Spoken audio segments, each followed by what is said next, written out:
हाय। Hello, कैसे हैं मेरे प्यारे प्यारे बच्चों। आइए एक बार फिर से मैं संजीव आ गया हूँ आप लोगों के सामने। साइंस की पाठशाला में आप सभी लोगों का तहे दिल से स्वागत है मेरे प्यारे प्यारे बच्चों। आइए शुरू करते हैं आज की क्लास को, और आज की क्लास बहुत ही धमाकेदार होने वाली है। रीजन क्यों जानते हो? सबसे बड़ी बात, आज की इस क्लास में हम लोग कूलॉम्स लॉ से रिलेटेड बहुत सारी चीज पढ़ने वाले हैं। आज के पहले आपने कभी भी इतने बेहतरीन तरीके से कूलॉम्स लॉ और कूलॉम सर को नहीं समझा था। आज अपने संजीव सर के साथ लगिए आप, पेन कॉपी उठाइए और मस्त तरीके से आज की क्लास को एंजॉय कीजिए आप। तो बेटा, जैसा कि आप देख रहे हैं, संकल्प 2025 के बैच में मेरे प्यारे प्यारे बच्चों, आप सभी लोगों का तहे दिल से स्वागत है। आपके संजीव सर मुस्कुराते हुए, क्योंकि आपके सामने जो है ऐनक वैनक लगा के आए हैं। अपना ऐनक थोड़ा खोया हुआ है, वो ढूंढा जाएगा अभी। तो बेटा, हम लोग आज लेक्चर 2 लेक्चर 1 आपने पढ़ा था, बहुत ही अच्छे तरीके से चीजों को देखा था और रिस्पांस भी अच्छा आया, बच्चों का बहुत अच्छा लगा। तो बेटा आइए शुरू करते हैं आज की क्लास को हम लोग। तो बेटा सबसे पहले शुरू करेंगे, आज की क्लास में हम लोग पढ़ने वाले क्या हैं। तो टुडेस टॉपिक में आज हम लोग क्या क्या पढ़ेंगे आज के टारगेट में। सबसे पहली क्लास होगी अपनी कूलॉम का नियम, कूलॉम्स लॉ के बारे में हम लोग पढ़ेंगे। कूलॉम सर को थोड़ा तकलीफ देंगे और उनको समझेंगे, उनको पढ़ेंगे अच्छे ढंग से, क्योंकि बच्चा इलेक्ट्रोस्टैटिक्स की शुरुआत यहीं से होती है। स्थिर वैद्युतिकी का आरंभ यहीं से होता है। इलेक्ट्रोस्टैटिक्स का आरंभ कूलॉम सर के ही रूल से होगा। हम लोग कूलॉम सर को अच्छे ढंग से समझेंगे, तभी हम लोग इलेक्ट्रोस्टैटिक्स टॉपिक को, चैप्टर को समझ पाएंगे बेहतर ढंग से। चार्ज और आवेश और वैद्युत क्षेत्र चैप्टर को, कूलॉम के नियम के कुछ महत्वपूर्ण तथ्य होंगे, कुछ इंपोर्टेंट फैक्ट के बारे में हम लोग देखेंगे, इसके बारे में कूलॉम सर के बारे में। उसके बाद हम लोग अध्यारोपण का सिद्धांत, principle of superposition, superposition theorem, यहाँ पे ये समझेंगे। और बेटा अवधारणा आधारित प्रश्न, यानी कंसेप्ट बेस्ड क्वेश्चन होंगे आपके लिए। आपके लिए कुछ ऐसे क्वेश्चन लेके आऊंगा जो क्वेश्चन आपको न्यूमेरिकल करने में, न्यूमेरिकल को सीखने में मदद करेंगी, क्योंकि आपके संजीव सर आपको 90 प्लस का सपना दिखाने के लिए मैं यहाँ पे आया हूँ। सपने ही नहीं दिखाऊंगा, पूरा कराऊंगा, ये मेरा वादा है। आप भी ये दिमाग पे बैठा लीजिए अपने कि हमको करना है। उसके बाद हम वैद्युत बल और गुरुत्वाकर्षण बल की तुलना करेंगे, comparison of electrostatic force and gravitational force का कंपैरिजन हम लोग करने वाले हैं। उसके बाद है बेटा, एक मिनट,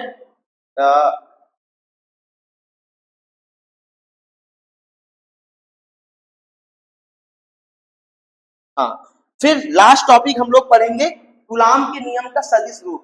कूलॉम के नियम का सदिश रूप पढ़ेंगे। कूलॉम के नियम का सदिश रूप, vector form of Coulomb's law, vector form of Coulomb's law, जो कि बोर्ड के टॉपिक के अकॉर्डिंग बहुत ही इंपॉर्टेंट टॉपिक है ये, vector form of Coulomb's law. तो बच्चा ये रहा आज का टॉपिक, हम लोग यहाँ तक पढ़ने वाले इन सारी चीजों को। पेन कॉपी उठा लीजिए और लग जाइए, संकल्प लीजिए कि आज से बेहतर करना है, फिजिक्स में बहुत अच्छा करना है। ये कॉम्बिनेशन जो है ना, मैं आपको एक एक एग्जाम के लिए प्रिपेयर करूंगा। अगर आप आईटी नीट की प्रिपरेशन करते हो तो बेसिक सीखने के लिए आप अपने संजीव सर के साथ लग जाइए। चलिए, तो बच्चा सबसे पहले योर ड्यूटीज, आपका भी तो कुछ कर्तव्य बनता है, आप भी तो कुछ बेहतर करोगे।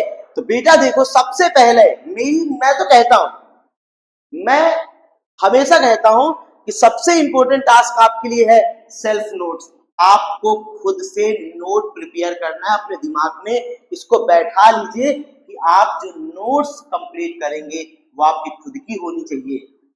पढ़ो, किसी से भी पढ़ो, किसी भी टीचर को फॉलो करो, ऑनलाइन पढ़ो, ऑफलाइन पढ़ो, कहीं भी पढ़ो, लेकिन पढ़ो अच्छे ढंग से। उसके बाद खुद से अच्छी नोट्स प्रिपेयर करो बेटा। उसके बाद हार्ड वर्क, वर्क तो हार्ड ही होना चाहिए सर वर्क बिना हार्ड वर्क किए तो कोई चीज मिल ही नहीं सकती। फिर हम लोग जैसे, आप जैसे मिडिल क्लास फैमिली, जिन गार्जियन के पास अपने बच्चों को देने के लिए कुछ विशेष होता नहीं है, दिमाग बैठा लीजिए, अगर वो आपको पढ़ा रहे हैं ये बहुत बड़ी बात है बेटा। हमारे पास कुछ नहीं है सिवा किसके, एजुकेशन के, शिक्षा के अलावा हमारे पास कुछ नहीं है। और भगवान ने हमको मौका दिया है पढ़ने का, तो उसको जी जान लगाकर पढ़ेंगे, पूरी मेहनत करेंगे। अपना काम बेहतर ढंग से करिए, जो आपको अच्छा लगता है उसके पीछे भागिए। आप गवर्नमेंट जॉब चाहिए, जीत कर लीजिए, नहीं चाहिए जो काम करना है उस काम के पीछे लग जाइए। जरूरी नहीं है, जरूरी नहीं कि आप केवल ही गवर्नमेंट एम्प्लॉय बनो, अपने काम को बेहतर तरीके से करिए। चलिए फिर प्रैक्टिस, जो भी चीज पढ़ाया जाए इसको बेहतर ढंग से आपको प्रैक्टिस करनी है बेटा, अपने दिमाग में ये बैठा लीजिए। और सबसे important, believe yourself, believe yourself. याद रखना, जंगल का राजा कौन होता है? शेर। जंगल का राजा कौन होता है? शेर। क्यों होता है? कोई बता सकता है मुझको? जंगल का राजा शेर क्यों होता है? भाई साहब, ताकत में अगर देखा जाए तो जंगल में हाथी होते हैं, एकदम विशालकाय जीव, लेकिन हाथी कभी जंगल का राजा कहा जाता है। अगर चालाक के मामले में देखा जाए तो लोमड़ी सबसे चालाक, सबसे चतुर, लेकिन क्या जंगल का राजा है क्या वो? नहीं। अगर हाइट के मामले में देखा जाए तो जिराफ कितना हाइटदार, मतलब कि हाइट, सेंस, दिमाग और ताकत ये डिपेंड नहीं करती कि आप किसी फील्ड के राजा हैं। राजा बनने के लिए सबसे इंपॉर्टेंट जानते हो क्या है? सबसे इंपॉर्टेंट टास्क राजा बनने के लिए क्या है बेटा? आपको खुद के ऊपर बिलीव होना चाहिए, विश्वास होना चाहिए। सबसे सबसे बड़ा टास्क यही है कि बिलीव योरसेल्फ। और शेर को पता है क्या होता है? शेर को अपने ऊपर बिलीव होता है, बस उसे ये पता होता है कि मेरे आगे कुछ नहीं है, वो इसीलिए राजा, इसीलिए उसको राजा कहते हैं, जंगल का राजा शेर। फिर एम टू प्लस, सपना सोचो एम टू 90+ का रिजल्ट लाना है 12th में, और ये दिखा देना है सबको कि हमारा रिजल्ट 90 से नीचे तो नहीं आएगा, 90 से ऊपर ही लाना है। और एक मौका मिल रहा है बेटा आपकी लाइफ में खुद को प्रूफ करने का, इसके बाद नहीं मिलेगा, याद रख लेना। 10th और 12th के बाद आपसे कोई कभी आपका रिजल्ट नहीं पूछेगा, आप बिताते रहिए टाइम, पेपर देते रहिए, अटेम्प्ट देते रहिए। याद रखना, एक मौका है और इसी मौके को भुना लीजिए मेहनत करके। तो बेटा आइए, तो सबसे पहले अपने टॉपिक पे चलते हैं, गुलाम का नियम, कूलॉम्स लॉ। तो कूलॉम चाचा को पढ़ते हैं। सबसे इंपॉर्टेंट बात, क्या होता है कूलॉम का नियम, समझिएगा। कूलॉम का नियम जो होता है बेटा, ये इलेक्ट्रोस्टैटिक फोर्स है, यानी कि स्थिर वैद्युत बल है। होता क्या है? किन्हीं दो आवेशों के बीच, किन्हीं दो बिंदु, सॉरी क्या है, कूलॉम के अनुसार, क्या कूलॉम के अनुसार क्या कहते हैं चाचा? किन्हीं दो स्थिर बिंदु आवेशों के बीच लगने वाला स्थिर वैद्युत बल आवेशों के परिमाणों के गुणनफल के अनुक्रमानुपाती व उनके बीच की दूरी के वर्ग के व्युत्क्रमानुपाती होता है। सर ने क्या बताया कि किन्हीं दो स्थिर बिंदु आवेशों, स्थिर बिंदु आवेश, कैसे आवेश होने चाहिए? स्थिर बिंदु आवेश यानी पॉइंट चार्ज होने चाहिए एकदम, और रुके हुए होने चाहिए, रेस्ट कंडीशन में होने चाहिए। हमने शुरू पढ़ा था ना कि इलेक्ट्रोस्टैटिक्स हम क्या पढ़ते हैं? रेस्ट चार्ज के बारे में पढ़ते हैं, यहाँ भी वही चीज है। अब बीच में लगने वाला जो स्थिर वैद्युत बल है, इलेक्ट्रोस्टैटिक्स फोर्स है, आवेशों के परिणामों के, परिणामों नहीं, परिमाणों के, यहाँ पे परिमाणों के लिखना, परिमाणों के गुणनफल के अनुक्रमानुपाती होता है। परिमाण का मतलब हुआ जैसे 2 कूलॉम, 3 कूलॉम, ये क्या है? ये चार्ज का परिमाण है, मैग्नीट्यूड है। उनके बीच की दूरी के वर्ग के व्युत्क्रमानुपाती होता है बेटा। इनवर्स स्क्वायर लॉ पे ये डिपेंड करता है, दूरी के वर्ग के व्युत्क्रमानुपाती होता है। ये है कूलॉम का नियम। सर ने क्या बताया? सपोज करो ये Q1 कोई चार्ज है और इससे r डिस्टेंस पर कोई Q2 चार्ज रखा हुआ है बेटा, ठीक है। ये दोनों क्या करेंगे? ये दोनों पॉजिटिव नेचर के हैं, तो ये दोनों एक दूसरे को रिपल करेंगे, यानी कि प्रतिकर्षित बल लगेगा। लेकिन इलेक्ट्रोस्टैटिक्स फोर्स, इन्होंने क्या बताया, एक पहले इसके बारे में बात करते हैं। नॉर्मली इन्होंने बताया बेटा कि जो लगने वाला इलेक्ट्रोस्टैटिक्स बल है Fe, वो क्या है बच्चा? वो प्रोपोर्शनल है किसके बिंदु ये उनके परिणामों के गुणनफल के, परिमाणों के गुणनफल के, यानी कि Q1 गुणे Q2 के। क्या है बच्चा? ये प्रोपोर्शनल है। यानी अगर हम परिमाण को, मैग्नीट्यूड को इंक्रीज करते जाएंगे, मैग्नीट्यूड को बढ़ाते जाएंगे, तो जो इलेक्ट्रोस्टैटिक फोर्स है, स्थिर वैद्युत बल है, वो भी इंक्रीज होता जाएगा, वो भी बढ़ता जाएगा। अगर हम परिमाण को घटाते जाएंगे, यानी कि परिमाण को, चार्ज आवेशों को कम करते जाएंगे, तो लगने वाला इलेक्ट्रोस्टैटिक्स बल है वो भी कम होता जाएगा। फिर सर ने कहा कि जो लगने वाला इलेक्ट्रोस्टैटिक्स बल है वो इनवर्सली प्रोपोर्शनल होता है 1/r² के। सर ने कहा कि अगर हम दोनों के बीच की डिस्टेंस को कम करते जाएं, अगर हम डिस्टेंस को कम करते जाएंगे बेटा, अगर हम डिस्टेंस को कम करते जाएंगे तो फोर्स वो इंक्रीज होता जाएगा, वो बढ़ता जाएगा। अगर हम लगने वाले फोर्स को बढ़ाते, सॉरी डिस्टेंस को बढ़ाते जाएंगे, लगने वाला इलेक्ट्रोस्टैटिक फोर्स जो होगा वो भी क्या हो जाएगा बच्चा, कम होता जाएगा। तो इन्होंने ये बताया। अगर हम इक्वेशन फर्स्ट और सेकेंड से देखें बेटा, सेकेंड से देखें तो हमने यहाँ पे क्या देखा बच्चा, ध्यान समझो। हमने क्या देखा कि जो Fe है वो प्रोपोर्शनल है किसके, Q1 Q2/r²। और बच्चा हम जानते हैं कि प्रोपोर्शनल का साइन जब कोई हटाया जाता है, कोई कांस्टेंट वैल्यू लेते हैं Q1 और Q2/r²। यहाँ पे जो K है ये परावैद्युतांक है। क्या है, परावैद्युतांक है, ठीक है। यहाँ पे K इज इक्वल होता है 1/4πε0 और इसका इक्वल होता है 9 × 10⁹। आई बात समझ, ये चीजें इतनी आप नोट करिए या स्क्रीनशॉट लीजिए, आगे बढ़ते हैं हम लोग, ठीक है बेटा। इतनी चीजें समझ में आई होंगी आपको। तो ये जो फोर्स आया है ये कूलॉम्स के नियम का फोर्स है, F = K Q1 Q2/r²। आगे पढ़ते हैं इसमें बेटा, ध्यान से देखेंगे थोड़ा सा चीजों को। आप लोग वीडियो को रोक के ना अच्छे से नोट कर लिया करिए, अगर प्रॉब्लम है तो यहीं पे नोट करते चलिए, लीजिए आराम से नोट करिए थोड़ा सा, और बेहतर ढंग से हम लोग देखेंगे। तो सा वीडियो की लेंथ बड़ी ना हो इसीलिए। और हाँ, मैं आपसे प्रॉमिस करता हूँ कि 1-2 लेक्चर के बाद आप लोग को टाइम में बता दूंगा, इस टाइम पे हम लोग लाइव पढ़ेंगे।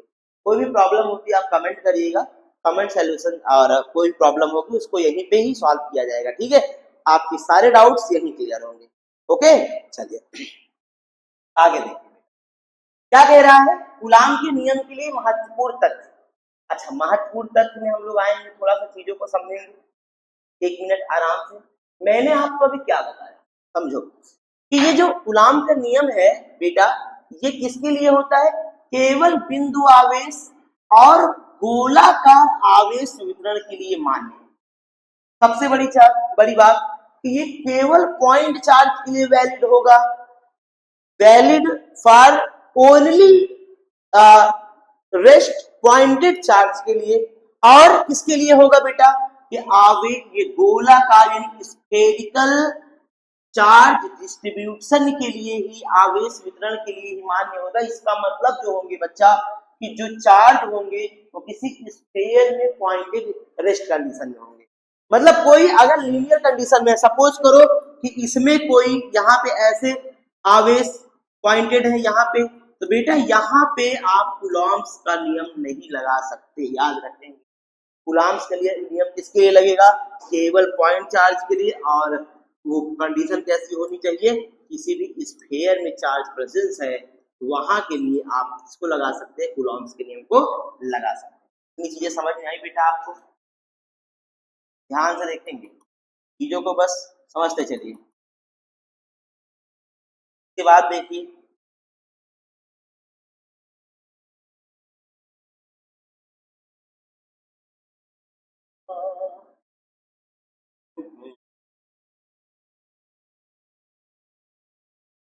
चलो आ जाओ बेटा, आगे देखते हैं हम लोग। देखो सबसे पहली बात, कूलाम के नियम के लिए महत्वपूर्ण तथ्य।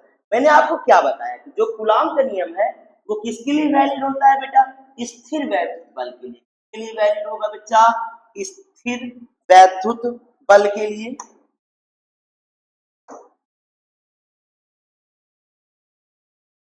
स्थिर वैद्युत बल के लिए लगता है, पहली चीज। और एक चीज समझिएगा थोड़ा सा, मेरी बात एकदम आराम से बेटा, कि ये देखो सबसे पहले इसके डायरेक्शन के बारे में बात करते हैं। सपोज करो ये Q1 चार्ज है अब कोई ये Q2 चार्ज है, दोनों पर नेचर दोनों पॉजिटिव चार्ज, ठीक है। ध्यान समझ, ये दोनों एक दूसरे से एक लाइन एलॉन्ग के रेखा के अनुदिश रखे हुए है ना। जैसे ये इस पे और इस पे एक फोर्स अप्लाई करेगा बेटा, सपोज करो एक फोर्स अप्लाई किया इसने, इस पे एक फोर्स अप्लाई किया, मान लो इस डायरेक्शन में फोर्स अप्लाई किया ना, क्या ये Q1 चार्ज है, Q2 चार्ज है, F21, इस पे जो फोर्स लगा, क्या लगा बेटा, वो लगा F12।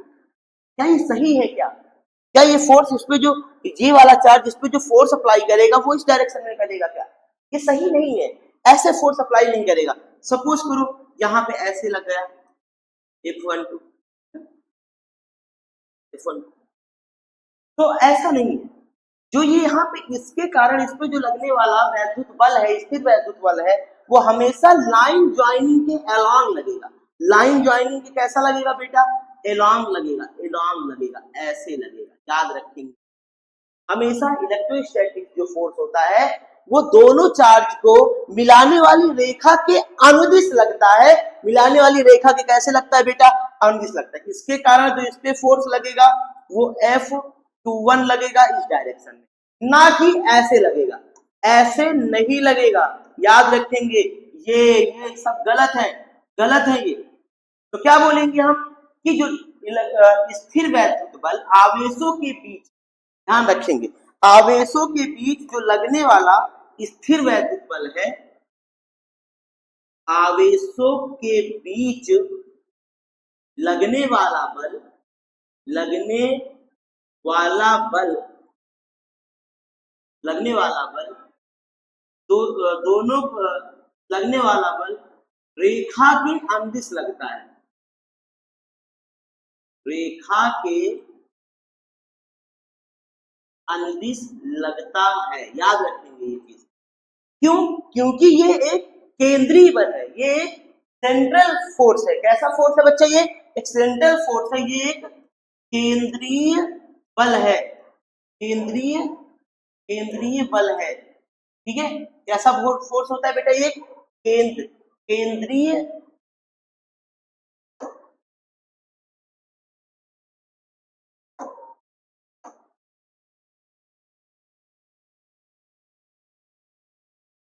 केंद्रीय बल होता है, याद रखेंगे। फिर आगे आ जाओ बेटा, फिर आगे आ जाओ। देखो सबसे बड़ी बात क्या होता है, सुनिए, इस पे जो लगने वाला फोर्स है ये है, इस पे जो लगने वाला फोर्स ये है, और इस पे जो लगने वाला फोर्स ये, दोनों वैलिड है ना। अगर हम देखेंगे कि दोनों जो है इक्वल है, कैसे है बेटा? दोनों इक्वल है, इक्वल है, लेकिन कैसे है? अपोजिट है, इक्वल है एंड अपोजिट है। तो याद रखना ये एक्शन और रिएक्शन पेयर फॉर्म करते हैं, मतलब कि electrostatics force are form to action and reaction pair. ये कैसा पेयर फॉर्म करेंगे? यानी हम ये कह सकते हैं बेटा कि जो हम ये कह सकते हैं बच्चा कि जो ये है, ये कैसा फॉर्म करते हैं? ये क्रिया और प्रतिक्रिया बल को क्या बनाते हैं? तो स्थिर वैद्युत बल, स्थिर वैद्युत बल क्रिया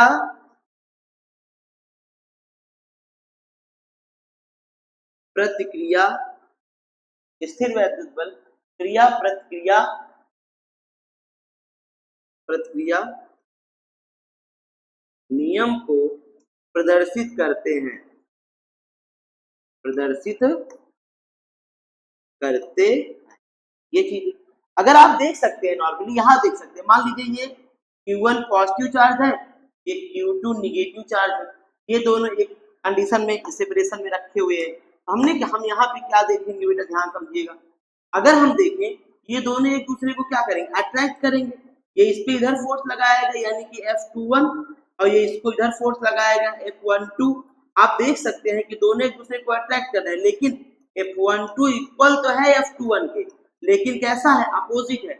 यानी एक्शन एंड रिएक्शन फोर्स क्या करते हैं? ये करते हैं। इनका मैग्नीट्यूड तो सेम होता है, मैग्नीट्यूड यानी दोनों बलों का परिमाण जो होता है वो सेम होता है। मैग्नीट्यूड कैसा होता है बेटा? परिमाण समान होता है, परिमाण समान होता है, दिशा अलग अलग होती है, दिशा विपरीत होता है, विपरीत होता है। अब बेटा एक चीज सुनिएगा, सबसे बड़ी बात, ये इनवर्स स्क्वायर लॉ पे ये कैसा होता है बेटा? ये इनवर्स स्क्वायर लॉ को फॉलो करता है, इनवर्स स्क्वायर लॉ को फॉलो करता है।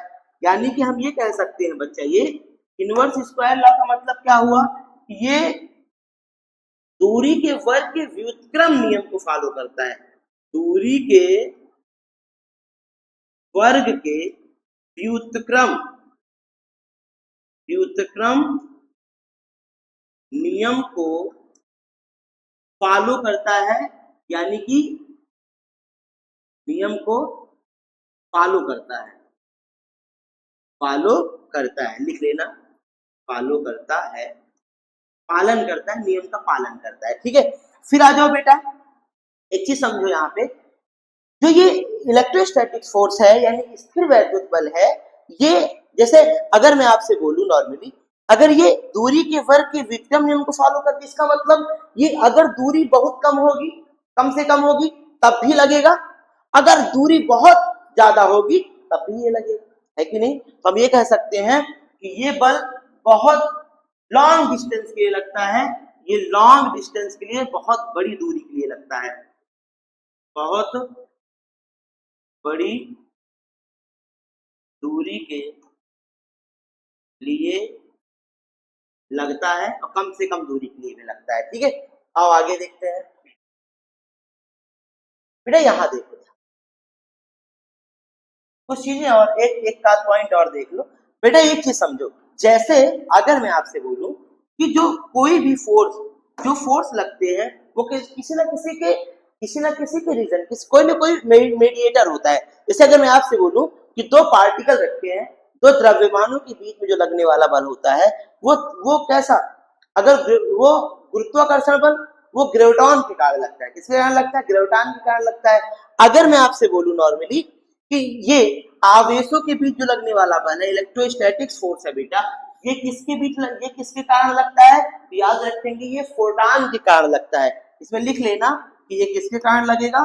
फोटॉन के कारण लगता है। इलेक्ट्रोस्टैटिक्स फोर्स किसके कारण लगेगा? फोटॉन के कारण लगता है। कोई दिक्कत बेटा यहाँ तक? ये चीजें आपको क्लियर हुई कूलॉम्स के नियम में? आओ आगे देखते हैं। देखो, आराम से वीडियो को रोक के ये सारे पॉइंट आप लिख लीजिएगा। पहला कंडीशन सुनिएगा, कूलॉम्स का नियम जो होता है वो स्थिर वैद्युत बल के लिए लगेगा। किसके लिए लगेगा बेटा? स्थिर वैद्युत बल के लिए लगेगा। ध्यान देना मेरी बात को, स्थिर वैद्युत बल के लिए लगेगा।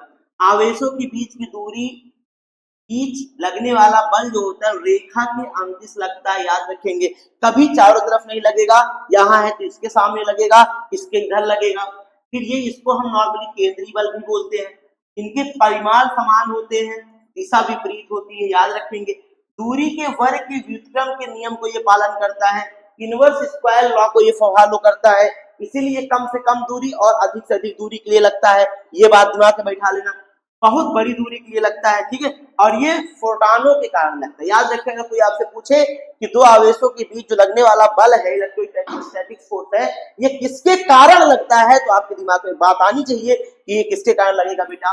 फोटॉन के कारण। चीजें क्लियर हुई? वीडियो को रोकिए, आराम से नोट्स बनाइए और अच्छे से चलिए आगे बढ़ते हैं हम लोग। कर लो बेटा, स्क्रीनशॉट लो आराम से और चलते हैं।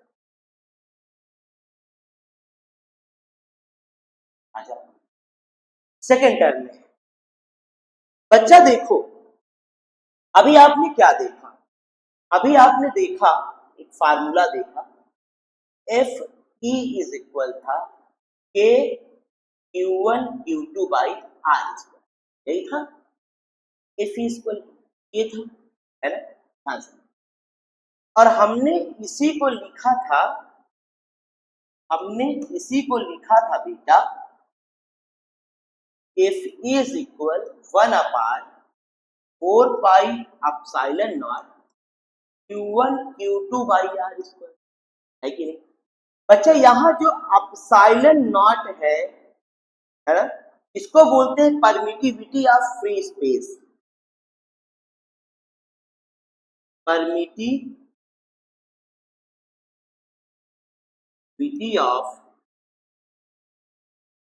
फ्री स्पेस, यानी मुक्त स्थान के लिए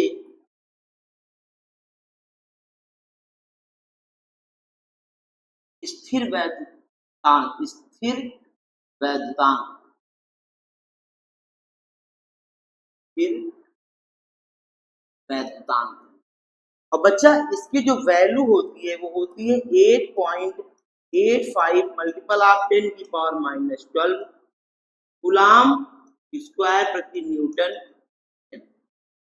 ठीक है, ये इसकी वैल्यू हो गई।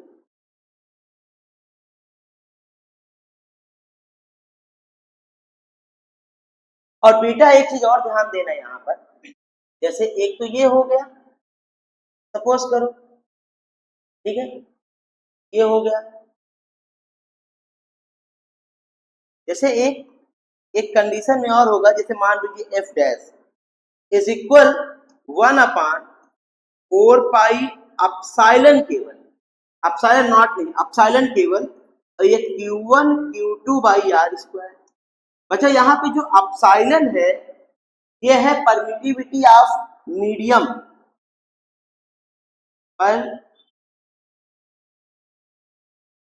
परमिटिविटी ऑफ मीडियम, ये परमिटिविटी ऑफ मीडियम यानी माध्यम की स्थिर वैधतांक है। ये माध्यम के लिए ये स्थिर वैधतांक है, स्थिर वैधतांक है। अच्छा, परमिटिविटी होती क्या है, थोड़ा सा इसके बारे में हम जानते हैं। नॉर्मली बात तो आती है ना, परमिटिविटी है क्या, ये स्थिर वैधतांक वगैरह होते क्या है नॉर्मली ना, वैद्युतशीलता ना, इसको नॉर्मली मुक्त स्थानीय वैद्युतशीलता भी बोलते हैं, याद रखेंगे, वैद्युतशीलता भी बोलते हैं, वैद्युतशीलता, वैद्युतशीलता बोलते हैं नॉर्मली। ये भी वैद्युतशीलता है, ये माध्यम की वैद्युतशीलता है, ठीक है। और ये जो है बेटा, ये जो है ये फ्री मुक्त स्थान के लिए वैद्युतशीलता। ये होता क्या है परमिटिविटी, बच्चा सुनो, permittivity, permittivity, permit, permittivity, permittivity, permit का मतलब क्या हुआ, परमिट का मतलब होता है बेटा अलाउ करना, परमिशन देना किसी को, है ना। अगर आपका हुक्म हो तो हम हाजिर हो जाएं आपके दिलो दिमाग में मतलब ये बात क्या हुई, ये बात हुई आप परमिशन दे रहे हो किसी को, परमिट कर रहे हो। तो बेटा होता क्या है सुनिएगा, इनका कहने का मतलब होता है कि जिसकी परमिटिविटी ज्यादा होगी, है ना, जिसकी परमिटिविटी ज्यादा होगी ना, उसमें जो इलेक्ट्रोस्टैटिक फोर्स कम लगेगा। परमिटिविटी, जिसकी परमिटिविटी कम होगी, जैसे पानी की परमिटिविटी, अब यहाँ पे मीडियम डिपेंड करेगा कि फोर्स कितना वैलिड होगा, है कि नहीं, याद रखेंगे। परमिटिविटी का मतलब होगा कि परमिशन देना या परमिट करना कि कितना इलेक्ट्रोस्टैटिक फोर्स कहाँ पे कितना रखने पर कितना वैलिड होगा, कितना लगेगा। आगे आ जाओ बेटा, आगे आ जाओ बेटा, देख आ जाओ यहाँ। अभी हमने क्या देखा, अभी हमने देखा कि Fe is equal 1/4 pi epsilon naught Q1 Q2 by r square, हमने देखा बेटा। सपोज करो इसको मैं इक्वेशन फर्स्ट मान लो। फिर हमने देखा F dash is equal 1/4 pi epsilon Q1 Q2 by r square, equation 2 देखी। अगर मैं समीकरण 1 व 2 से देखूं तो बच्चा एक चीज सुनो मेरी बात को, हम Fe बाई F डैश अगर करेंगे तो 1/4 pi epsilon naught Q1 Q2 by r square हो जाएगा। बटे में आ जाओ, बटे में आ जाओ, 1/4 pi epsilon Q1 Q2 by r square हो जाएगा। बेटा 1/4 पाई से 1/4 पाई खत्म, Q1 Q2 से Q1 Q2 खत्म, आर स्क्वायर से आर खत्म। बचा क्या, F is equal F dash upon 1 by epsilon not upon 1 by epsilon, 1 by epsilon, 1 by epsilon. बेटा ये बताओ, ये ऊपर गया इधर आया तो हम ये क्या हो जाएगा, F E by F dash is equal epsilon upon epsilon not, है ना, अपसाइलन अपान अपसाइलन। बेटा एक चीज समझो यहां पे थोड़ा सा,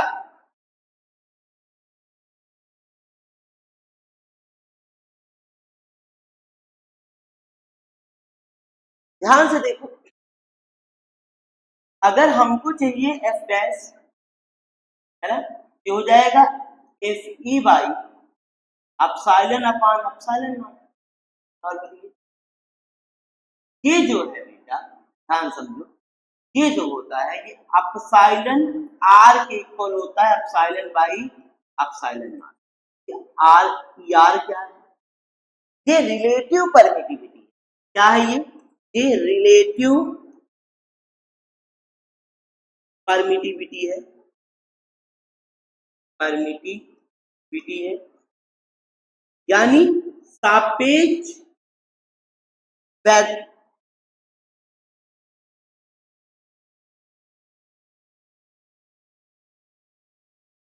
सापेक्षित वैद्युतशीलता, वैद्युतशीलता, ये हुई बात यहाँ पे। तो नॉर्मली हम क्या कह सकते हैं इसको, यानी कि एफ डैश इज इक्वल, क्या लिख सकते हैं हम, एफ ई बाई, क्या लिखते हैं इसको हम, ये अपसाइलन आर। अच्छा ये जो होती है ना, ये डाइलेक्ट्रिक भी बोलते हैं इसको बेटा, हम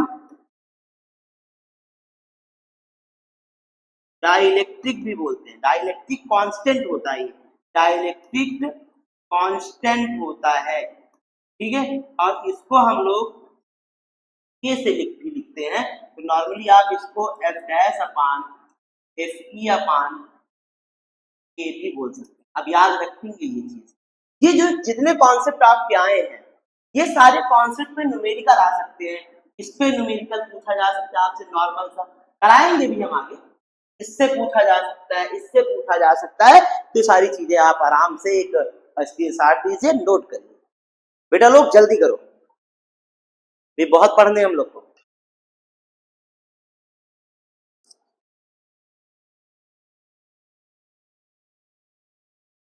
हो गया होगा बच्चा, चलिए आगे चलते हैं। तो बेटा यहाँ पे आ जाइए, हो सुपर पोजिशन थ्योरम, बहुत ही बदतमीज टाइप का तो है क्या ये अध्यारोपण का सिद्धांत। बेटा सुनिएगा, इन्होंने क्या बोला कि एक आवेशित कण के कारण दूसरे आवेशित कण पर लगने वाला विद्युत बल, एक आवेशित कण के कारण आवेशित दूसरे आवेशित कण पर लगने वाला जो विद्युत बल है यानी वैद्युत बल है, उपस्थित अन्य आवेशित कणों और माध्यम पर निर्भर नहीं करता। क्या बात है भाई, क्या बात है। इन्होंने बताया क्या, सुनिएगा, जैसे सुनिएगा मेरी बात आराम से, एक आवेशित कण ये है Q1, दूसरा आवेशित कण ये है Q2, है ना, है दो कण यहाँ पर। इन्होंने कहा इसके कारण जो इस पे लगने वाला बल, इसके कारण जो इस पे लगने वाला बल होगा बेटा, जैसे सपोज करो अभी ये है, ठीक है, यहाँ पे ये रखे हो, तो इसके कारण इस पे एक फोर्स अप्लाई होगा, ध्यान देना मेरी बात, इसके कारण इस पे एक फोर्स लगेगा, इसके कारण इस पे एक फोर्स लगेगा बेटा। सपोज करो ये लग रहा है एक 1-2 फोर्स लग। अब हमने क्या देखा कि दोनों के बीच में जो एक फोर्स है, एक प्रेम है, वो लग रहा है, ये फील कर रहा है कि हाँ ठीक है। अब सपोज करो बेटा, इसके बाद यहाँ पे अगर कोई दूसरा और एक चार्ज पार्टिकल आ गया, मान लो यहाँ पे कोई दूसरा कोई तीसरा चार्ज पार्टिकल लग रहा है, तो बेटा ये वाला जो है ये इस पे भी सेम फोर्स अप्लाई करेगा, मतलब एक दूसरा फोर्स लगाएगा, इस पे भी लगाएगा, और ये इसकी डायरेक्शन ये होगी F3, ये होगी, बेटा एक चीज दिमाग में बैठा लेना, मेरी बात सुनना। अच्छा, इसके कारण इस पे फोर्स लगने लगेगा, लेकिन इसके फोर्स में कोई कमी नहीं है। जैसे अब ऐसा नहीं है कि इसमें इसको भी इसके ऊपर भी फोर्स अप्लाई करने लगा तो इसके फोर्स में कुछ कमी कर दी, ऐसा नहीं है बेटा। ये लड़कों के नेचर का होता है, ये लड़कियों के नेचर का नहीं होता है। सबको यहाँ भी कोई एक दूसरा चार्ज आ गया Q4, जब ये Q4 आया बेटा यहाँ पे तो आपने क्या देखा कि इसके कारण इस पे भी एक फोर्स लगाएगा, इस डायरेक्शन में फोर्स लगाएगा। आपने क्या देखा, ऐसा नहीं कि इनके दोनों पे जो फोर्स लगा रहा था उस फोर्स में कोई डिफरेंस किया हो, किसी प्रकार की कमी, जरा डिफरेंस नहीं किया। ये लड़कों के नेचर का होता है बेटा। आप भी आओ, सॉरी मतलब ये होता है कि एक तो है उसकी पे कारण जो लगने वाला फोर्स है, जो प्रेम है, उसमें कोई कमी नहीं। दूसरी आएगी, दूसरी भी मैनेज होगी और बराबर फोर्स और बराबर प्रेम के साथ। उसके बाद तीसरी भी आई, चौथी भी आई, जितनी आएगी सबके साथ बकायदा एकदम मेंटेन के साथ। अभी यहीं पे लड़की एक के आने पर दूसरा। तो ये जो अध्यारोपण का सिद्धांत है, सुपरपोजिशन का जो थ्योरम है, ये सेम इस पे वर्क करता है कि भैया इसके कारण इस पे जो लगने वाला फोर्स था, ये दोनों जब नहीं थे तो बराबर फोर्स लग रहा था, उतना ही प्रेम। लेकिन जैसे ही दूसरा चार्ज आया, इस पे के कारण लगने वाला जो फोर्स था उसमें कोई कमी नहीं आई, लेकिन इन्होंने बराबर इस पे भी फोर्स लगाया। कोई और आ गया तो इसके और इसके कारण जो लगने वाला फोर्स था उसमें कोई डिफरेंस नहीं हुआ, इस पे भी लगा रहे थे, इसने फोर्स अप्लाई कर दिया। मतलब आप समझ रहे हैं ना? हाँ, अच्छी छोड़े तो हो। आगे देखो, नोट, आवेशित कण पर विद्युत बल माध्यम पर निर्भर करता है। बेटा माध्यम पे निर्भर करता है कि नहीं? लेकिन एक आवेश के कारण दूसरे पर विद्युत बल माध्यम पर निर्भर नहीं करता, ये ध्यान रखना। आपने क्या समझा कि आवेश, जो दो आवेशित कणों के बीच लगने वाला जो वैद्युत बल होता है बच्चा, वो माध्यम पे तो निर्भर करता है, लेकिन क्या कह रहा है कि दूसरे वैद्युत बल, यानी आवेश के कारण दूसरे वैद्युत बल माध्यम पर निर्भर नहीं करता। यानी कि अगर दो फोर्स लग रहे हैं, उनको माध्यम से रिलेट करके आप कोई चीज माध्यम इधर बदल दे तो उनके कारण लगने वाले फोर्स में कोई इफेक्ट आएगा, ऐसा नहीं होता। फिर क्या है देखिएगा यहाँ पे, किसी आवेशित कण पर लगने वाला कुल बल उस आवेशित कण पर लगने वाले समस्त वैद्युत स्थैतिक बलों का सदिश योग होता है। वेक्टर सम होता है बेटा, सदिश योग। सदिश योग का मतलब अगर ये अदिश योग होता तो लगने वाला जो बल होता, अगर वो डिफरेंट कंडीशन में है, मान लो अपोजिट डायरेक्शन में, तो एक दूसरे को खत्म कर देते। लेकिन फोर्स वैलिड हो रहा है ना सबके कारण, तो उसको हम लोग क्या बोलेंगे? सदिशों का योग। सहचर का नियम का ये पालन करता है बेटा, याद रखना, इसको दिमाग में बैठा लेना। ये रही बात अध्यारोपण का सिद्धांत, प्रिंसिपल ऑफ सुपर। आइए कुछ न्यूमेरिकल देखते हैं एकदम। पहले आप लोग स्क्रीनशॉट लीजिए। और एक चीज हम आज अपनी टीम से बोलेंगे कि प्लीज एक जो है टेलीग्राम चैनल भी बनाए, जिसपे रोज की क्लास का जो ये पूरा मैटर है, ये पूरा मैटर आपको पीडीएफ फॉर्म में मिल सके, आप आराम से नोट्स बना सके। और नोट्स जरूर बनाइएगा, प्रॉमिस कीजिए, आप लोग कमेंट्स में जरूर प्रॉमिस करिएगा सर हम नोट्स बनाते हैं। बेटा आप 100% का एफर्ट दीजिए। जितने भी लोग चैनल पे आते हैं, जितने भी लोग क्लास को देखते हैं, मेरा वादा है कि हमारी टीम लग के काम करेगी और बेहतर काम करेगी, बहुत अच्छा काम करेगी। हमारा लक्ष्य है एक बच्चे का रिजल्ट बेहतर और आपकी लाइफ में आपको बेहतर करना और आगे ले जाना। ये साइंस की पाठशाला का ये पूरा आप भरोसा रखिए। आगे चलिए, अवधारणा आधारित प्रश्न, कंसेप्ट बेस्ड क्वेश्चन, सबसे इंपोर्टेंट। बच्चा लोग आ जाइए कि सबसे पहला एक क्वेश्चन दे रखा है, नॉर्मल सा क्वेश्चन है कि 1 मीटर दूरी पर रखे दो आवेश कणों के बीच न्यूनतम वैद्युत बल ज्ञात। इन्होंने कहा है कि न्यूनतम वैद्युत बल, जैसे न्यूनतम वैद्युत बल के लिए 1 इलेक्ट्रॉन ये रखा है और इनके बीच 1 मीटर की डिस्टेंस पर कोई दूसरा आवेश रखा है, जो कितना रखा है बेटा? 1 इलेक्ट्रॉन, है ना? क्योंकि सबसे कम आवेश कहाँ होता है? इलेक्ट्रॉन। और किस पे? यूनिट इलेक्ट्रॉन पे होता है। सबसे कम इतना ही तो होता है। और हम क्या करेंगे, हमको वैद्युत बल चाहिए, तो K Q1 Q2 by r square, यही फार्मूला यूज करेंगे। F इज इक्वल, K की वैल्यू हमको पता है 9 इंटू 10 की पावर 9 और Q1 यानी इलेक्ट्रॉन का स्क्वायर कर दो इसको, अपान में आर स्क्वायर 1 का स्क्वायर कर दो। तो बेटा ये आ गया F इज इक्वल 9 इंटू 10 की पावर 9 और ये क्या आ गया 1.6 इंटू 10 की पावर माइनस 19 का स्क्वायर। तो आप लोग इसको आगे सॉल्व भी करोगे, मैं इसको कर दे रहा हूं,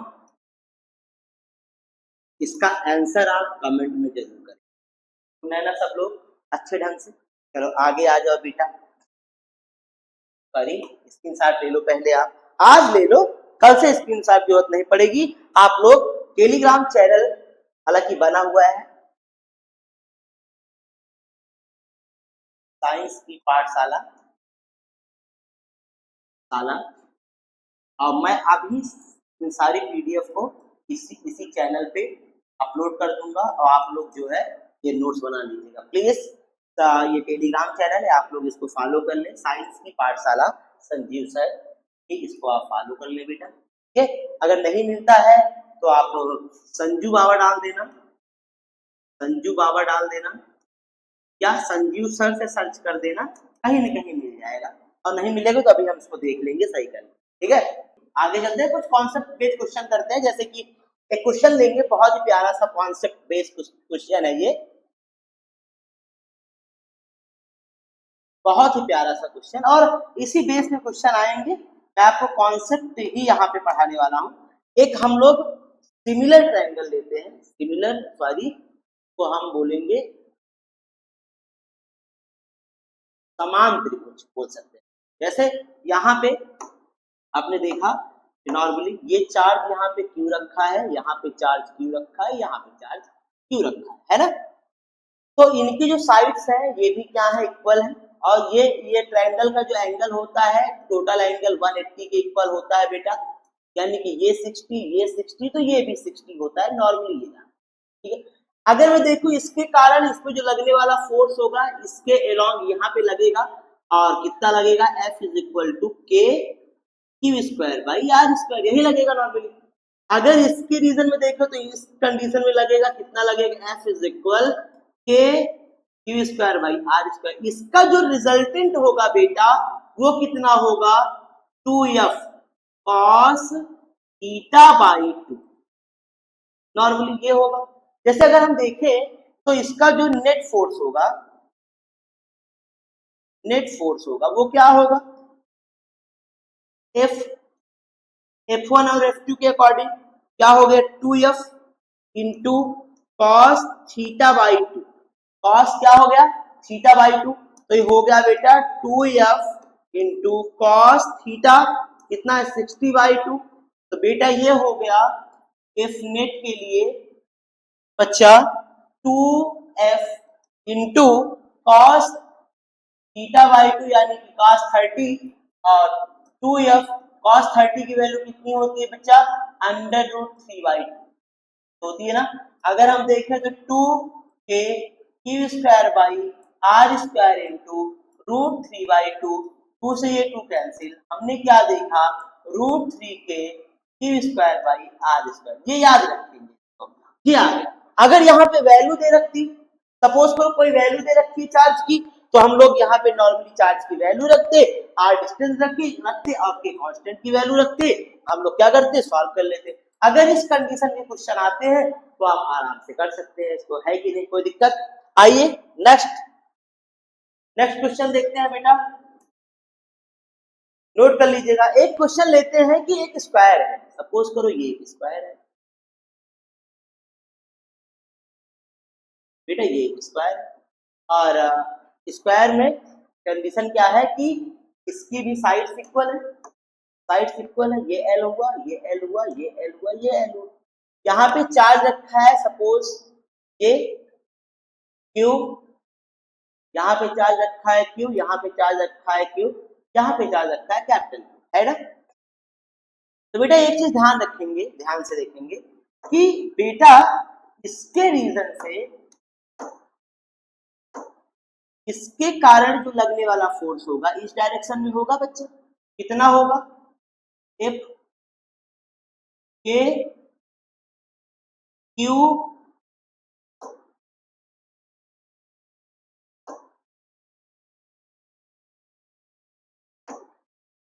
Q capital Q by L square, है ना। अगर हम देखें तो इस चार्ज के कारण जो इस पे फोर्स होगा यहाँ पे इस डायरेक्शन में होगा, कितना होगा, एफ के Q capital Q by L square, ये हो। अच्छा, इसके कारण जो एक इधर फोर्स लगेगा यहाँ भी तो लगेगा। अच्छा, पहले तो इनका दोनों का रिजल्टेंट होगा इस डायरेक्शन में, इन दोनों का अगर मैं रिजल्टेंट निकालूंगा बेटा तो रिजल्टेंट के लिए एफ रिजल्टेंट के लिए देखो क्या हो जाएगा, रूट में बच्चा f1 का स्क्वायर प्लस f2 का square plus 2f1 into f2 cos theta. और बच्चा यहाँ cos थीटा कितना है, 90 है ना, तो एफ आर के लिए रिजल्टेंट के लिए क्या होगा, f1 यानी f का स्क्वायर प्लस ये f का square plus 2f into f cos 90। अब cos 90 की वैल्यू कितनी होती है, cos 90 की वैल्यू होती है बेटा 0। जब cos 90 की वैल्यू हो जाएगी 0 तो ये बचेगा रूट में f का स्क्वायर प्लस f स्क्वायर, तो ये एफ आर हो जाएगा 2f स्क्वायर। और बेटा इसको हम करेंगे तो ये रो रूट 2f आएगा, क्या आएगा, रूट 2f। यहाँ पे जो रिजल्टेंट आया वो क्या आया, रूट 2f आया, ये रिजल्टेंट आया इसका, है कि नहीं। अगर मैं देखूं नॉर्मली तो ये जो लाइन है, अब इसके रीजन ये रूट 2l हो गया, ये वाला, है ना। अगर इसके कारण हम देखें तो ये तो इनके दोनों के रीजन पे हो गए, है ना। अब देखो आगे बेटा, अगर इस टोटल यहाँ पे हम लोग इसके लिए फोर्स निकाले यहाँ पर तो क्या होगा कि इसके लिए अगर देखूं तो जो ये फोर्स होगा वो F is equal K Q अपान क्या हो जाएगा, ये रूट 2l का स्क्वायर हो जाएगा बेटा। अगर हम देखें इसको करेंगे तो F is equal K Q by 2 और ये एल स्क्वायर हो जाएगा। ये समझ में आ रही है कि नहीं आपको। अब निकालते हैं हम लोग क्या, नेट फोर्स। आइए यहाँ पे नेट फोर्स निकल, इधर देखते हैं स्लाइड है कोई, अच्छा स्लाइड ऐड किया हमने, यहाँ पे देखो ध्यान से। हम क्या करेंगे बेटा, हमको नेट फोर्स चाहिए, हमको चाहिए नेट फोर्स चाहिए। नेट फोर्स के लिए हमने क्या देखा था, एफ आर था और प्लस एफ था, दोनों की कंडीशन, एफ आर की वैल्यू क्या थी, रूट 2f था बेटा, और प्लस इसकी वैल्यू क्या थी, के क्यू बाई 2l स्क्वायर था। यहाँ देखो बच्चा, रूट 2f की वैल्यू आपने क्या निकाला था, के क्यू अपान क्या था बेटा, यहाँ पे देखो एल स्क्वायर, क्या था, एल स्क्वायर था, तो ये हो गया एल स्क्वायर इन प्लस का बेटा, यहाँ देखो ये क्या है, के क्यू बाई 2l स्क्वायर। अच्छा बच्चे यार ध्यान से देखो, क्या कॉमन क्या दिख रहा है आपको, यहाँ पे कॉमन दिख रहा है के क्यू बाई एल स्क्वायर, क्या है कॉमन, अंदर क्या बचेगा, अंदर बचेगा रूट 2 प्लस 1 बाई, ठीक है, ये आ गया नेट फोर्स। ये कॉन्सेप्ट बेस्ड क्वेश्चन है, इस टाइप के अगर क्वेश्चन आते हैं तो बड़े स्थिरता से, बड़े ध्यान से आप आराम से इसको करिए मन लगाकर, ठीक है। चलो ध्यान से देखिए बेटा, तो यहाँ पे देख लो आप, ये नॉर्मली ये हुआ है ना, दिख रहा है ना सबको, मस्त, ये क्वेश्चन था, ये आपका क्वेश्चन था, ठीक है, कॉन्सेप्ट बेस्ड क्वेश्चन था। तो यहाँ तक ये समझ में आया ना, ध्यान से देखिएगा, वीडियो को एक बार रिपीट करके देख लेना, ठीक है। चलो आगे चलते हैं बेटा, एक क्वेश्चन है, समान एवं विपरीत आवेश वाले दो बिंदु आवेश अपने पारस्परिक वैद्युत बल के कारण r त्रिज्या के वृत्त पर घूम रहे हैं, तो उनकी गति ज्ञात की। एक अच्छा क्वेश्चन, क्या कह रहा है बेटा, ध्यान समझना। कह रहा है कोई एक सर्कल है, कोई एक आर त्रिज्या का सर्कल है, ठीक है, कोई आर त्रिज्या का सर्कल है, ये है ना, ये कह रहा है कि यहाँ पर बेटा, यहाँ पर कोई एक, इसका रेडियस जो है वो आर है। सपोज करो यहाँ पर कोई एक दो बिंदु आ गए, एक Q1 चार्ज है, यहाँ पर एक कोई दूसरा Q2 चार्ज है, और इनका इसका रेडियस कितना है बच्चा, रेडियस है बच्चा ये आर है, AR यानी जो रेडियस होगा वो क्या होगा, आर स्क्वायर, है ना, आर स्क्वायर, ठीक है। ध्यान समझो, कह रहा है ये घूम रहा है, ये क्या कर रहा है बेटा, रिवॉल्व कर रहा है, घूम रहा है, ठीक। तो ये 2r², सॉरी 2r², ये घूम रहा है। तो बच्चा ये बताओ, इनके कारण इस पे केंद्रीय बल होता है, इस पे एक फोर्स लगेगा जिसको हम लोग केंद्रीय बल बोलेंगे। क्या बोलेंगे कि अभिकेंद्रीय बल, अभिकेंद्रीय बल क्या होगा, अभिकेंद्रीय बल, ये क्या होता है बेटा, mv²/r, क्या होता है mv²/r। तो सबसे पहले दोनों के बीच जो लगने वाला बल हो, फोर्स होगा, वो क्या होगा, k Q1 Q2/2r² होगा बेटा, 2r² होगा, होगा कि नहीं होगा, ये कितना होगा, 2r² होगा। और ये क्या हो जाएगा, इसके अपोजिट जो ये फोर्स है वो क्या लग रहा है, mv²/r, ये लग रहा है, ठीक है। तो आपने क्या देखा यहाँ पे, ये हो जाएगा k Q1 Q2/4r² अपान mv²/r। बेटा ये आर से इसका एक आर कैंसिल हो गया, ये आ गया k Q1 Q2/4r is equal mv²। हमको चाहिए क्या, हमको चाहिए बेटा, हमको चाहिए v, हमको क्या चाहिए, v चाहिए, यहाँ पे कुछ नहीं बचा। तो बच्चा इसका मल्टीप्लीकेशन इसके साथ करेंगे तो ये mv² into 4r/k Q1 Q2 हो जाएगा। हमको चाहिए, हमसे गति पूछ रहा है ना, यानी हमको चाहिए v²। अगर मैं v² को बाहर लूंगा ये हो जाएगा k Q1 Q2/m4r, है ना। अगर मैं यहां से v निकालूंगा बेटा तो ये रूट में हो जाएगा k Q1 Q2/m4r। अब आपको समझ में आया होगा कि अगर हमसे यहाँ पर इस कंडीशन के कॉन्सेप्ट बेस आपसे कोई ना कोई कॉन्सेप्ट बना दिया, आपने इसमें देखा ना कि उन्होंने क्या किया, एक अलग से टाइप का सवाल दे दिया, और थोड़ा सा पेपर को टफ करने के लिए वो लोग क्या करते हैं, ऐसे ही उल जुल सवाल यहाँ पे रख देते हैं। आपने क्लास 11 पढ़ाई होगा ढंग से, क्लास 11 ढंग से पढ़ा तो आपको अब केंद्रीय बल वगैरह पता होगा नॉर्मली। आपने देखा दोनों के बीच में अगर ये किसी सर्कल में रिवॉल्व करेंगे तो बेटा इनके कारण सेंटर पे जो फोर्स लगे वो अब केंद्रीय बल लगेगा, और इस दोनों चार्ज के जो फोर्स लगे वो इलेक्ट्रिक फोर्स लगेगा, वो इलेक्ट्रोस्टैटिक फोर्स लगेगा। दोनों इक्वल है क्योंकि इतना फोर्स यहाँ पे इलेक्ट्रोस्टैटिक, वही सेम फोर्स आप केंद्रीय बल यानी सेंट्रीफ्यूगल फोर्स लगेगा। आपने देखा यहाँ पे भी आपका निकल गया, समझ में आया होगा बेटा आपको, नोट करिए फिर आगे चलते हैं। तो बेटा चीजें समझ में आ रही है कि नहीं, चीजें समझ में आ रही है कि नहीं, चलिए ये खाली स्लाइड है, कोई नहीं,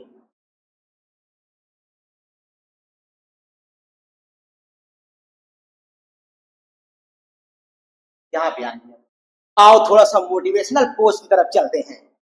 साइंस की पाठशाला, विकल्प बहुत मिलेंगे मार्ग भटकाने के लिए, विकल्प बहुत मिलेंगे मार्ग भटकाने के लिए, लेकिन संकल्प बेटा, संकल्प जो है, संकल्प एक ही काफी है मंजिल तक जाने के लिए, संकल्प एक ही काफी है मंजिल तक जाने के लिए। और संकल्प बैच भी है अपना, संकल्प बैच भी है और पूरे संकल्प लेते हैं कि आप लोग को 90 प्लस रिजल्ट लाना है। तो यहाँ पे ये कोर्स अच्छा लगा होगा तो प्लीज चैनल को लाइक करिए, अभी लाइक करिए आप लोग, कि विकल्प बहुत मिलेंगे मार्ग भटकाने के लिए, लेकिन संकल्प एक ही काफी है मंजिल तक जाने के लिए। दिमाग में बैठा लो आप, पूरा पूरा एफर्ट लगा देना है, पूरा एफर्ट लगा दो बेटा, जितना हो सके उतना मेहनत करो अच्छे ढंग से, क्योंकि आप जिस घर से बिलोंग करते हो बच्चा, वो घर आपको पढ़ाने के लिए, उन पापा से पूछो जो आपके गार्जियन है, उनसे पूछो, बहुत मेहनत लगती है बेटा।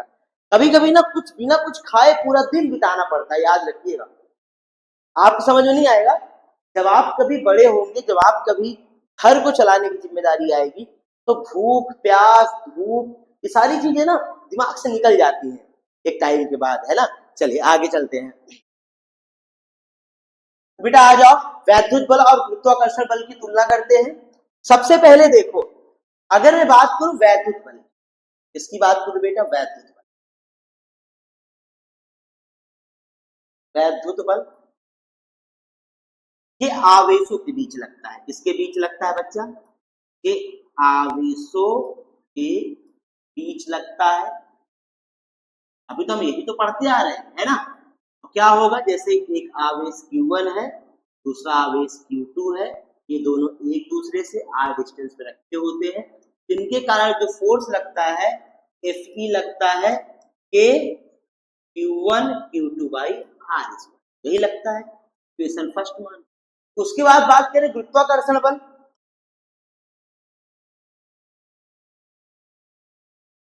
गुरुत्वाकर्षण बल बेटा, गुरुत्वाकर्षण बल ये द्रव्यमानों के बीच लगता है, द्रव्यमानों के बीच लगता है ये, ठीक है। कहा, कोई m1 द्रव्यमान की ऑब्जेक्ट है, ये m2 द्रव्यमान की ऑब्जेक्ट है, ये दोनों एक दूसरे से r डिस्टेंस पे लगते हो, तो ये लगता है, ये लगता है बेटा Fg is equal capital G m1 m2 by r square. आपने देखा होगा नॉर्मली। इक्वेशन 2 हो गया।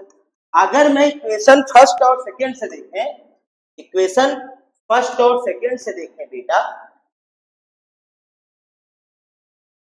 समीकरण फर्स्ट व समीकरण सेकंड से बच्चा, तो ये हो जाएगा Fe अपान Fg बराबर K by K Q1 Q2 by r square.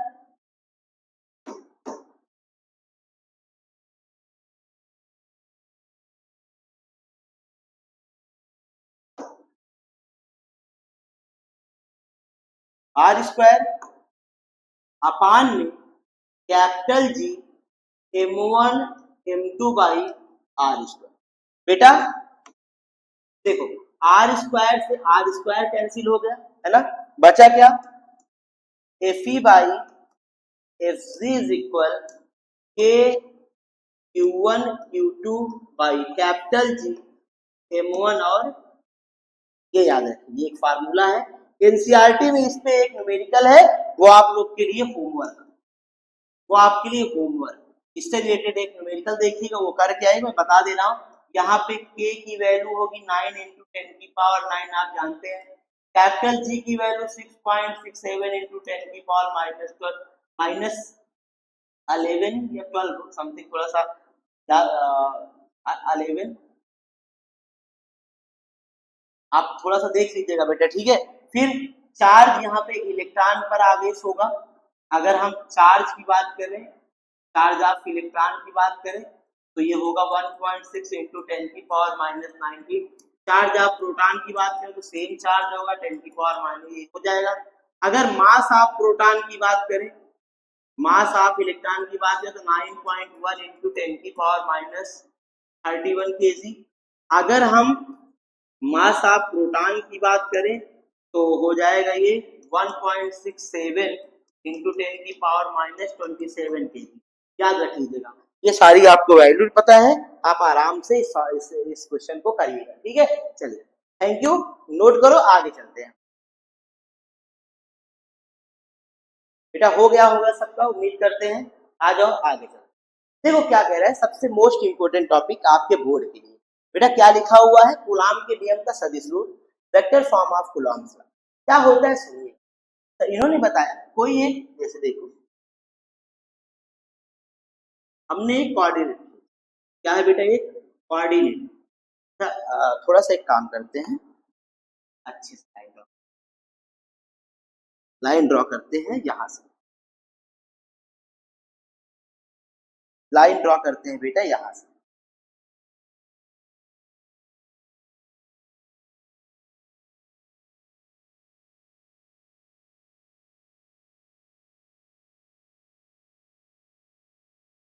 देखो ध्यान से,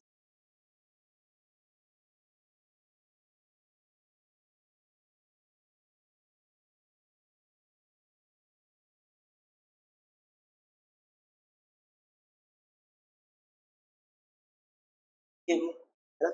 ध्यान दे,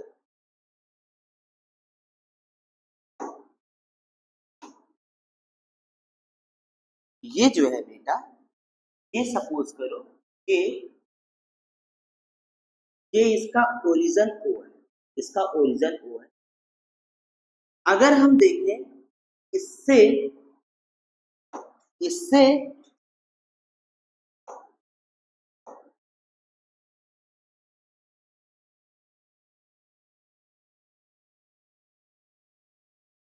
यहाँ पे, इससे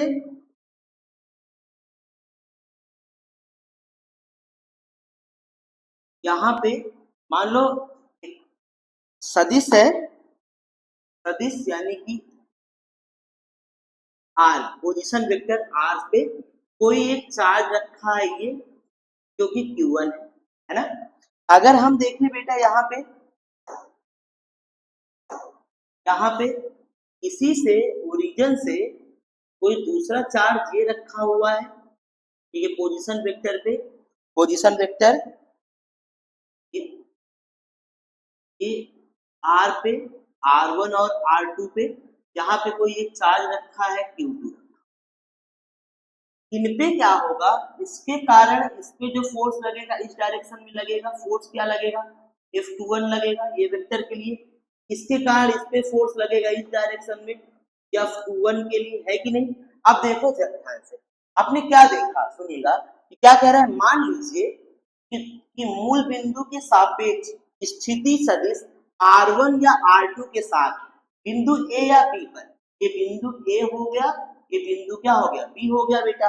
बिंदु A और B पर एक स्थिर बिंदु आवेश Q1 और Q2 स्थिर, Q1 और Q2 स्थिर है, तो बच्चा इनके कारण जो लगने वाला बल होगा, अगर मैं बोलूं कि Q1 आवेश पे, Q1 आवेश पर Q2 आवेश के कारण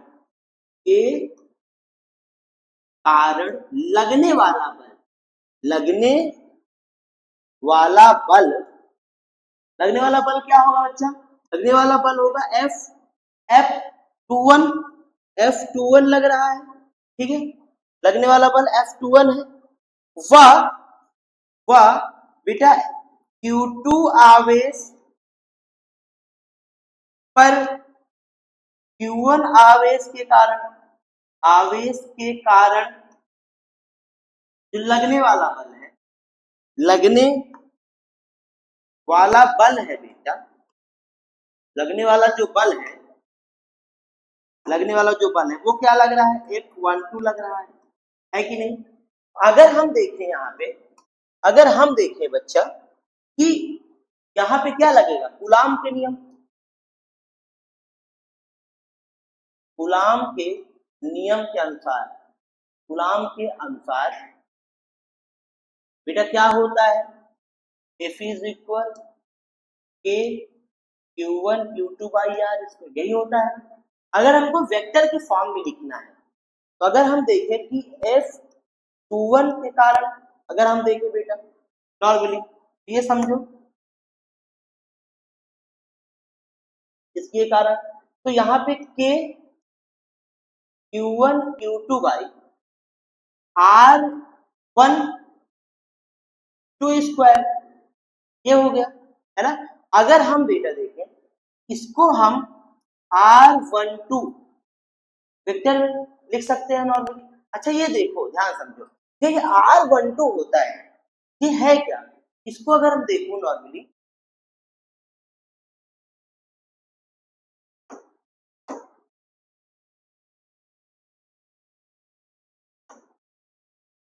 कैप, अगर मैं लिख दिया, आपने देखा होगा R12 कैप जो होता है, ये इसकी वैल्यू क्या होती है बेटा? अब जब आपने देखा था कि इसका मतलब क्या होता है, आपने एकांक सदिश पढ़ा होगा। एकांक सदिश, इसको हम क्या बोलते थे? R12 वेक्टर में अपान R12 मॉड में, यही तो होता है कि नहीं? तो इसकी जगह पे हमने क्या लिखेंगे, हम इसको यहाँ पे देखो, F21 इज इक्वल के Q1 Q2 बाई R12, ये लिखा हुआ है, ठीक है, का स्क्वायर है ये, और बीटा इंटू R12 मॉड में अगर है तो इसकी जगह पे हम क्या लिख सकते हैं? R12 वेक्टर में अपान R12 मॉड में बेटा। तो नॉर्मली F21 इज इक्वल के Q1 Q2 बाई R12, इसको हम, ये क्या हो जाएंगे, ये R12 का क्या हो जाएगा, क्यूब हो जाएगा, इंटू R12 वेक्टर में। तो ये रहा इसकी वैल्यू, हमने वेक्टर में इसको लिख दिया। ध्यान समझो। पुनः अगर देखें, पुनः देखिए बेटा, तो हम क्या देखेंगे, यहाँ पे F12 के लिए 21 के लिए था, अब यहाँ पे F12 के लिए देख लो क्या हो जाएगा बेटा, ये F12 के लिए यहाँ पे के Q1 Q2 बाई बेटा ये हो जाएगा R12,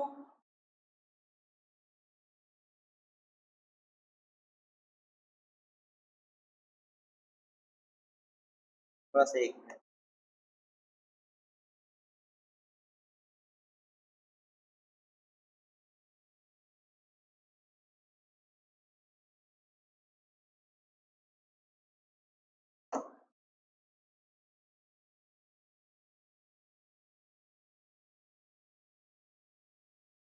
ठीक, यहाँ देखो बेटा R12 के लिए, तो यहाँ पे अगर मैं इसको वेक्टर फॉर्म में लिखूंगा तो F12 के Q1 Q2 बाई R12 का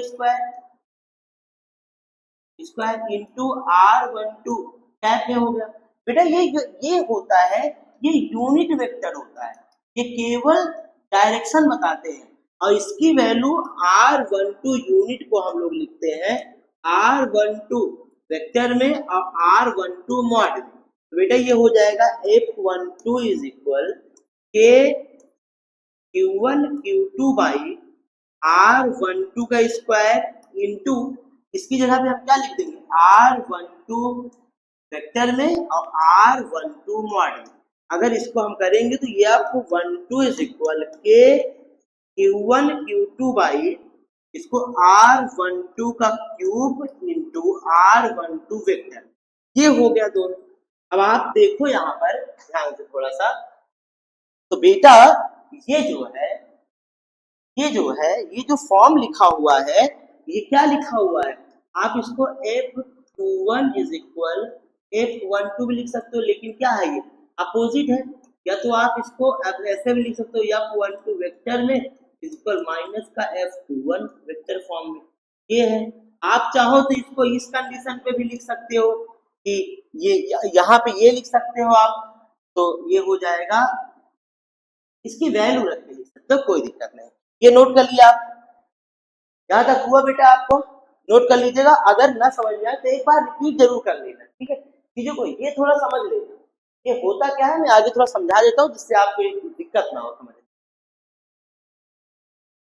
आगे चलो, यही थैंक यू के पास, thank you thank you thank you thank you thank you.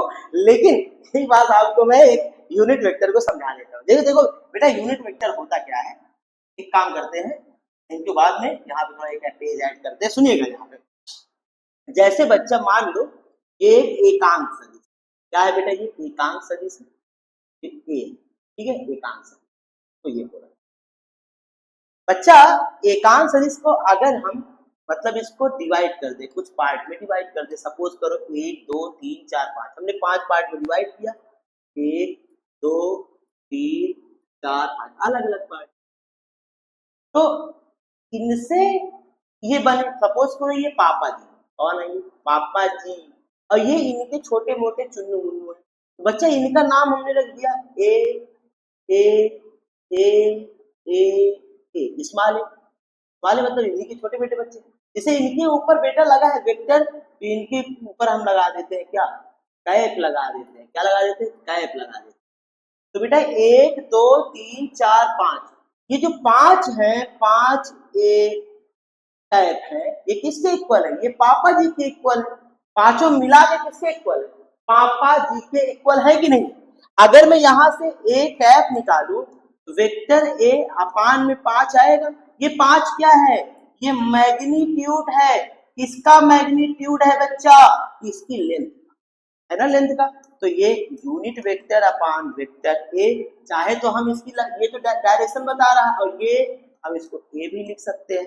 तो यही बात वहां पे थी, हमने लिखा था आर कैप, इसको हमने क्या लिखा था, आर वेक्टर अपान में आर मॉड में, इसको हम मॉड में भी लिख सकते हैं क्योंकि मॉड की वैल्यू हमेशा पॉजिटिव। अब हम थैंक यू बोलेंगे एकदम खुश दिल और अच्छे ढंग से। मेरे प्यारे प्यारे बच्चों, थैंक यू आप लोगों को।